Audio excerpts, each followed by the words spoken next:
আসসালামু আলাইকুম। ওয়ালাইকুম আসসালাম। আমি বর্তমান ঝিনাইদহ জেলা কালীগঞ্জ উপজেলা বাকুইলে গ্রাম ২ নম্বর ওয়ার্ড পৌরসভার উপস্থিত হয়েছি। এখানে একটি গাভী প্রজনন করলাম। খামারের সঙ্গে কিছু কথা বলবো। ভাই, আপনার পরিচয়টা বলেন। আমার পরিচয় মোহাম্মদ বাপ্পি হোসেন। আমি কালীগঞ্জ পৌরসভার ২ নং ওয়ার্ডের বাকুলিয়ার বাসিন্দা। এই যে গাভীটা ডাকছিল কখন? আমার গাভীটা গতকাল ১টার দিকে আমি হেঁটে হেঁটে আসার আসছে। লক্ষণগুলো বুঝতে পারলাম। কি লক্ষণ বুঝতে পারলেন বলেন। গরু হচ্ছে যে ডাকছিল। তারপরে গরুর হচ্ছে যে আমার খামারে আর যেসব গাভী আছে তার লাফালাফি করছিল, লাফালাফি করছিল। মিউকাস ঝরছিল, জি, ঝিল্লি ঝরছিল, মিউকাস পিছন হ্যাঁ দিকে। দিল্লি ধরছিল। হিটে আসার লক্ষণগুলো বুঝতে পারলাম। এখন গরম একটু ঠান্ডা হয়েছে, তাই না? এখন ঠান্ডা হয়ে গেছে। আগে বীজ দেওয়ার অতিরিক্ত পরে গরম অবস্থায় দেওয়া যাবে না, গাভী গরম অবস্থায় দিয়ে দেওয়া যাবে না। গাভী যখন ঠান্ডা হবে জি তখন প্রজনন করানো হবে। জি তো গতকাল ডাকছিল, এই মাত্র আমি প্রজনন করালাম। প্রজনন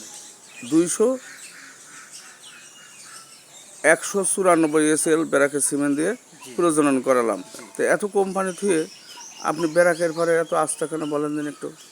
ব্র্যাক একটি খুব ভালো একটি প্রতিষ্ঠান, আমরা সবাই জানি। এই জন্য আমি আমার আশেপাশেও আমাদের রুহুল আমিন সাহেব উনি বীজ দিয়ে থাকেন। আমি ওনার দেখি প্রায় আমার অঞ্চলের বিভিন্ন আশেপাশে যারা খামারি আছে তাদের উনি বীজ দিয়ে থাকেন। সেজন্য আমি দেখেছি যে উনি ভালো মানের বীজ দেন এবং সেই ক্ষেত্রে আমি মনে করলাম যে ওনার কাছ থেকে বীজ দিলে হয়তো আমিও ভালো বীজের বাছুর পাবো।